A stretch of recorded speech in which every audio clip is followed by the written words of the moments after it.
is they're just not calling a lot of the quarterback power type runs, those type stuff. And those are things I think that once they saw him live, you saw more of that. And I know, watching him on film myself, as they went through the season, I mean, they really involved him more. And once they figured out, hey, we got something pretty special here. So you don't see them, running trotter on the quarterback power, the quarterback counter, like they did Cam a bunch last year. And that doesn't mean they won't do it. And that's one of the things I talked to the defensive staff about. Hey, listen, we've got to be prepared for this guy to run the ball.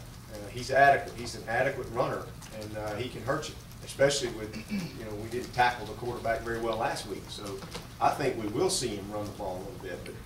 But, and then the biggest difference is the scrambling.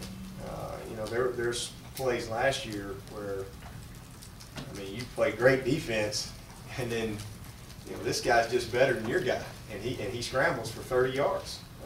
That's just called recruiting there.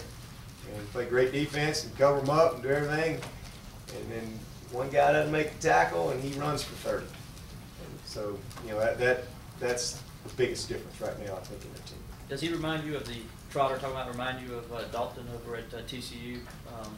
Kind of way to run the well, I've only seen him 2 games. I mean, Dalton I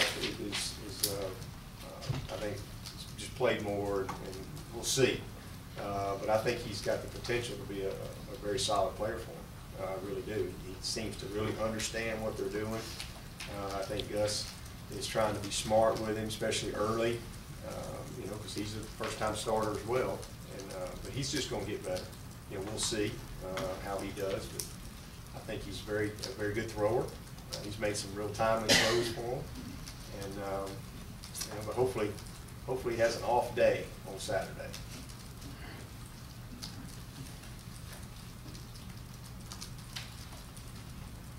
Coach, obviously, Coach Morris and Coach Malzahn, have a relationship, and I guess a mentoring type relationship. Was that type of offense something you were looking for when you went to make that hire?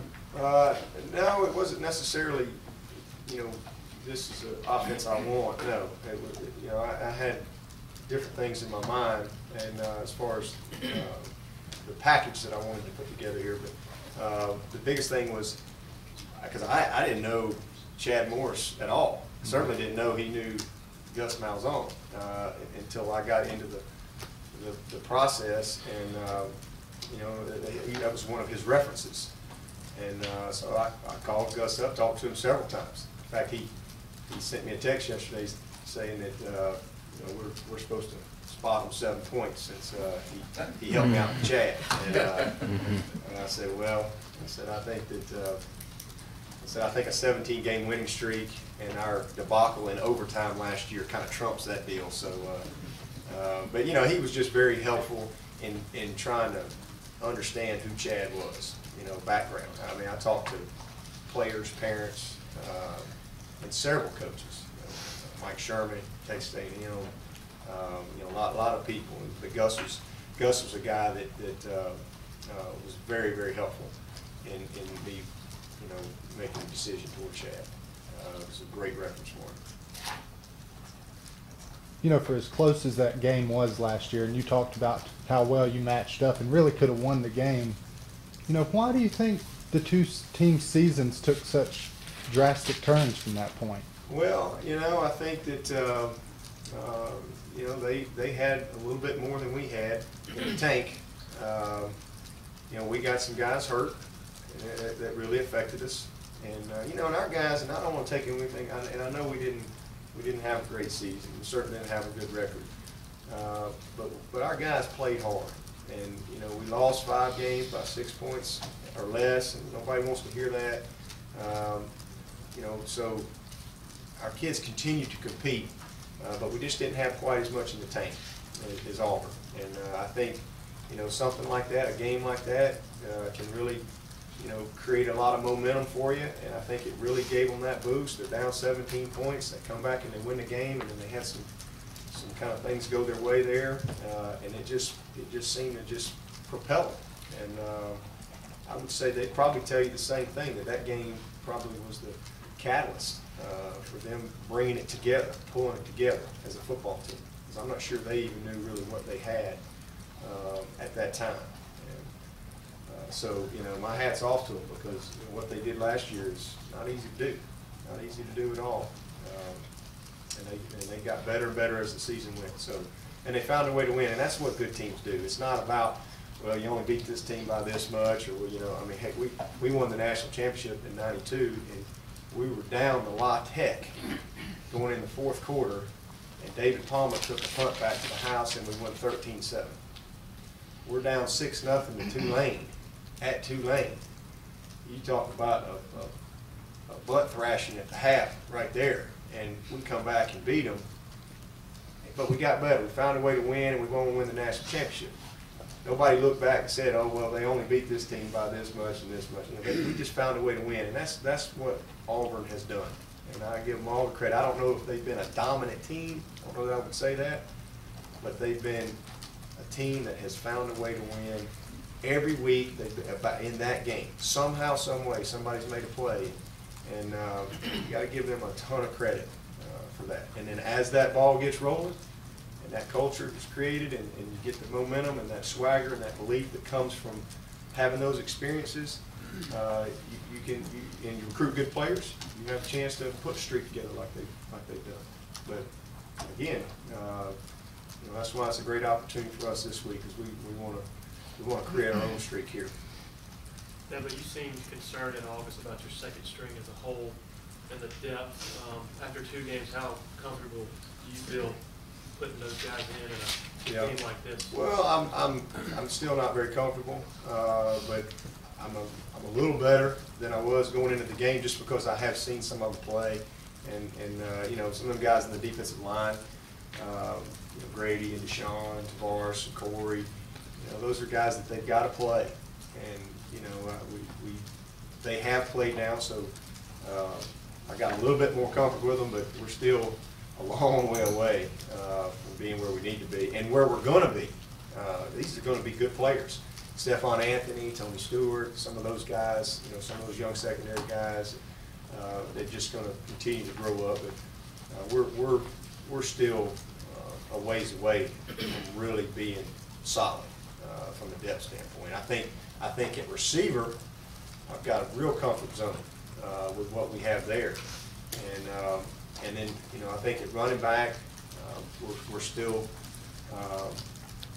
some unknowns there. I think Bellamy's a guy we gotta get going really with what he can do right now. DJ Howard's probably another guy we got to get going with some opportunities, but I think you'll see that as we move forward. But it's been a little frustrating because we really hadn't even had a chance to kind of get Vice involved because he's been hurt and missed a lot of camp, missed the first game, and he got a little slight concussion, so it's been setback after setback with him. But and then in the offensive line, still not, you know, overly confident with our depth there, and you know, but that's why we practice, and hopefully as we keep moving forward, some of these guys are going to continue to improve. How have you seen Chandler mature since the game at Auburn last year? How have you seen him come this year? Well, he's a freshman, and that was obviously a big moment, you know, especially when you take points off the board and you got to redo it, and it doesn't go your way. You know, kind of the weight of the world's on your back, and then did not go on to have a great season. I just think he's gotten tougher. You know, he's matured because of those experiences, and you know, and I'm proud of him again for how he finished the season last year. That kick he made at Florida State was a monster kick to tie that game up right there at the end, and that kind of sparked him, I think, and then had a great spring. He's had a good camp. I know he missed one other day, but you know, it's just his mentality is better, and you know, hopefully he'll have a big day for us Saturday. But confident with Chandler and what I've seen, I hadn't had any concerns with anything. He's really been a very consistent performer since last spring. Any changes in that aspect of the No, we'll have the same operation going in this week. correctable then with those guys? Oh yeah, disappointing that we botched a couple things Saturday, but yeah, definitely very correct. It's off the beaten path, but you ever seen someone like Sammy who feels every kick and punch above his head? No, I haven't. And you know, he's sometimes in coaching in all that regard, but he's a snatcher. You know, he catches everything with his hands, and I mean, he's very unique. And sometimes he gets in the game and he just reverts back to just his habits, things he's just always done. And the bottom line is catch it. And to be honest with you, some teams in the NFL will coach the guy to catch it like that. But the problem is when you get some of those, you know, twirlers, it's a little more difficult. But you know, he's no, I've never seen one like him. Never had anybody do that. Did you watch Cam Newton Sunday, and are you now glad he's wearing Panthers colors? I hadn't seen nothing but Auburn. I lied. I saw Jacoby at like 11:30 last night until I fell asleep. I saw him for just a minute and found out they won this morning. But no, I hadn't seen anything. I had no clue what happened in the NFL except for what the scouts have told me that had rolled through. I guess one thing we still haven't seen a lot of with this new offense is Taj running the ball, called runs for him. Yeah. Is that something, you know, you think will work, y'all will work more in going forward? Yeah, I think you'll see us to continue to add that element to our offense, and he's done some running. He's done some. You know, some of it is called where it's read type stuff, where the read has been to give. And that was actually one of the problems in the first game. Is you know, a couple times he gave it when he should have kept it, and he kept it when he should have gave it. You know, but that's a part of what we do. And some called runs for him, some read type runs for him, where the read's going to dictate whether he runs it or not. But then his scrambling ability, you know, that's where he's got to be a difference maker for us. And you know, that's like I said, that's one of the things that's different about Auburn when you watch them right now. There's a couple plays where they're scrambling, whereas last year, you know, Cam would have gone for 40. And so hopefully, you know, those are some of the things that you'll continue to see us get from Taj. Not that he's Cam Newton, but that we'll get some chunk type plays off of scrambling. And I think we saw some of that Saturday. I mean, he was very effective as a scrambler, protecting the ball, and then how he scrambled. You know, I thought he really improved in that aspect from first game to second game. What do you see that Auburn improved on offensively from Utah State? Well, I thought they ran the ball a little bit better. You know, it seemed to get Dyer going a little bit more. He had a big touchdown run on a little buck sweep play, which was effective. And then they created some turnovers. I thought they played physical. You know, probably a little bit more physical than they played in that first game. Again, you know, I don't know what they were expecting in Utah State, but Utah State got after them pretty good now from a physical standpoint. But I think mentality-wise, they were really dialed in on what they were going to get with Mississippi State. You know, I thought they tackled well. Obviously, you know, had a huge tackle on the goal line there to save the game. You know, they you know, again, Trotter looked like he was a little bit more comfortable the second game than the first game.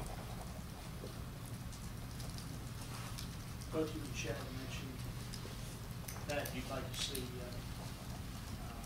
Brandon Thomas break through and might be looking to get Cloyce one more time. Are you going to reserve your decision on whether or not you make any lineup changes after these couple of days? Yeah, we're going to get through the week. You know, again, I mean, Brandon's a guy that you know, we working at left tackle. We might slip him in there at left guard as well. You know, he's a guy that, you know, hopefully we've got to get something out of him. He's got to help us.